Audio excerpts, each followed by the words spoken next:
दोस्तों, विवाहित स्त्रियों को लेकर के ओशो के क्या विचार थे? तो वो ओशो के विचार आज मैं आपको बताने जा रहा हूँ इस वीडियो के माध्यम से, इसलिए वीडियो को लास्ट तक जरूर देखिएगा। ओशो कहते हैं कि तुम पूछते हो मैं विवाहित स्त्रियों की ओर क्यों खिंचता हूँ। इसमें कोई अनोखी बात नहीं, ये कोई बीमारी नहीं है, बल्कि एक आम बात है।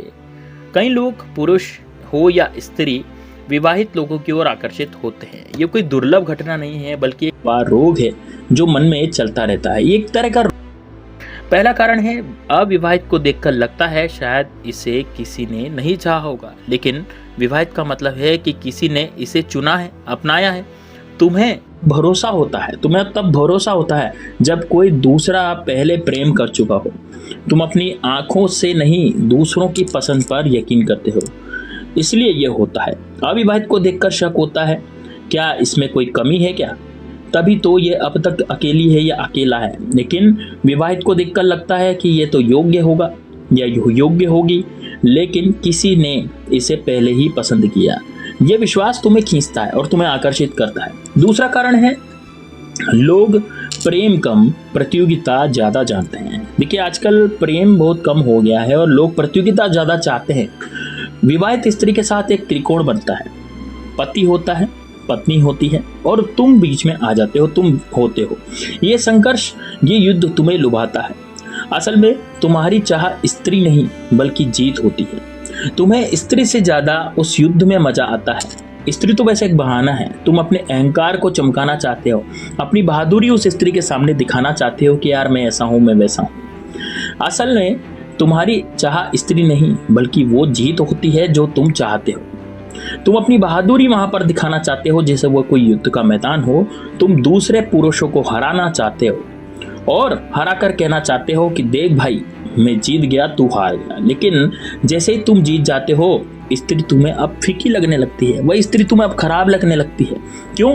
क्योंकि तुम्हारी असल चाह स्त्री नहीं थी, विजय थी, और वो जीत तुमने हासिल कर ली।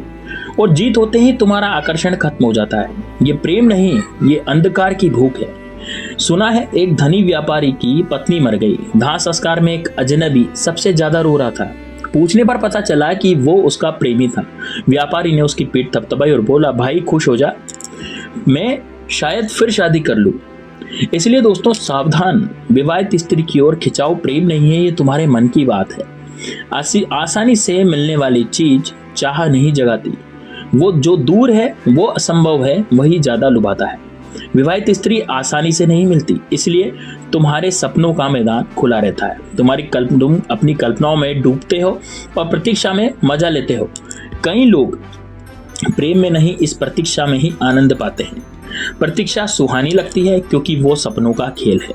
सपने हमेशा हकीकत से सुंदर होते हैं, लेकिन असल स्त्री सामने आ जाएगी तो तुम्हारे सारे सपने टूट जाएंगे। यही डर तुम्हें असल प्रेम से दूर रखता है। विवाहित स्त्री तुम्हें सपनों में रखती है और वो लगभग अवास्तविक लगती है, पहुंच से बाहर लगती है। यही बात विवाहित पुरुष पर भी लागू होती है। जो जितना दूर, जितना असंभव, उतना ही आकर्षक होगा। ये कहते हैं ना, दूर के डूंगर सुहावने लगते हैं। वही कारण यहाँ पर है, वही बात यहाँ पर है। एक युवक ने वृद्ध गुरु से कहा कि मैं प्रेम का रोगी हूँ, मेरी मदद करें गुरुवर। गुरुवर मुस्कुराए और फिर बोले, इस रोग का एक ही इलाज है, वो है विवाह। अगर विवाह भी ठीक न करें तो ये रोग असाध्य है। विवाहित स्त्री के साथ प्रेम में पड़ने वाले इस रोग को बनाए रखना चाहते हैं। वे प्रतीक्षा में, कविताओं में, सपनों में जीना चाहते हैं। असल स्त्री का सामना करना उन्हें बहुत कठिन लगता है। दूर से स्त्री परी लगती है, संगीत लगती है, लेकिन पास आने पर जादू टोना, ये जादू जो है वो टूट जाता है। वास्तविक स्त्री धरती से जुड़ी हुई है, वो तुम्हें भी जमीन पर खींच लाती है। हर संस्कृति में यही कहा गया है कि पुरुष आकाश है और स्त्री धरती। विवाह होते हैं, स्त्री पुरुष को सपनों से हकीकत में लाती है। यही कारण है कि कई कवि विवाह से डरते हैं। कवि प्रेम के रोगी बने रहना चाहते हैं, वे सपनों में जीना चाहते हैं। विवाहित स्त्री की ओर खींचने वाले आधे रास्ते पर खेल खेलते हैं। ये चालाकी है, प्रेम का बहाना है। असली प्रेम चुनौती है, ये तुम्हें परिपक्व होने को मजबूर करता है। लेकिन कई लोग बचकानी दुनिया में रहना चाहते हैं, जहां सपने ही हकीकत हों। स्त्री सपनों को तोड़ देती है, स्त्री सत्य में जीती है। अगर तुम प्रेम करना चाहते हो लेकिन उसकी सच्चाई से बचना भी चाहते हो तो वो स्त्री, वो विवाहित स्त्री तुम्हें ये मौका देती है। ये धोखा है, खुद को भ्रम में रखना है। स्त्रियां भी स्वतंत्र पुरुष से डरती है। वो भी सोचती है कि यार वहाँ हर पल चुनौती है ना। विवाहित पुरुष के साथ ये खतरा कम होता है, यानी कि छुपे मिलन, गुप्त चुंबन, ये आधा अधूरा प्रेम होता है। तुम उस स्त्री को सच में नहीं जानते, सिर्फ उसका अभिनय देखते हो। बाहर निकलते ही स्त्री सज संवर कर अलग हो जाती है, लेकिन घर में वो साधारण और सांसारिक होती है। बाजार में, समुद्र के किनारे वो स्त्री जीवंत लगती है, लेकिन 24 घंटे साथ रहो तो वो साधारण और कभी तुच्छ भी लग सकती है, क्योंकि जो निकट है वही सत्य है और वही हमें बचकाना लगता है, वही हमें बेकार लगने लग जाता है। सच्चा प्रेम सत्य में टिकता है, उसमें कमियां भी होगी, दोष भी होगा, लेकिन प्रेम इतना शक्तिशाली है कि वो इनके पार भी बना रहता है। वो सुंदर और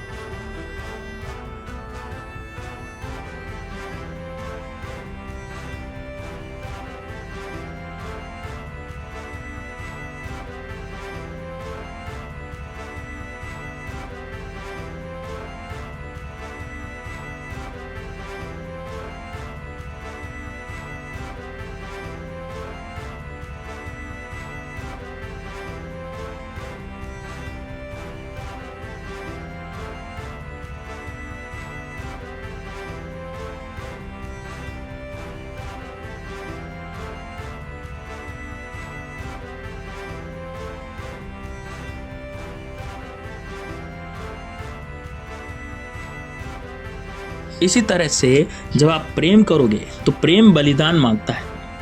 प्रेम धूप, बरसात और रात की खामोशी। प्रेम में हर मौसम चाहिए, हर मौसम प्रेम का होता है। धूप, बरसात, रात की खामोशी, ये सब प्रेम को चाहिए। प्रेम बलिदान मांगता है। किस चीज़ का बलिदान मांगता है? अहंकार का, आराम का।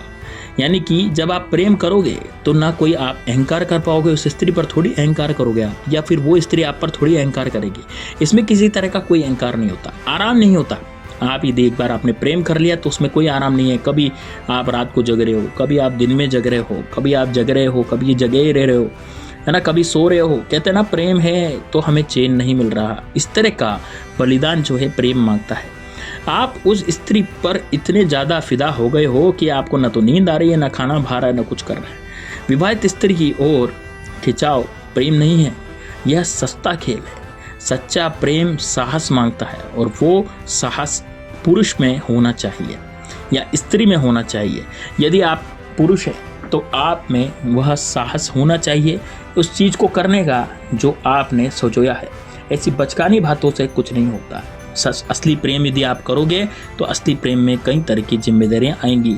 सत्य की आपको पराकाष्ठा तक वो स्त्री ले जाएगी, तो इस बात का बिल्कुल ध्यान रखें। तो दोस्तों, मिलते हैं नेक्स्ट वीडियो में। तब तक के लिए हर हर महादेव। कमेंट बॉक्स में आप हर हर महादेव जरूर लिखें। आपको वीडियो कैसी लगी तो कमेंट बॉक्स में ये भी बताइए।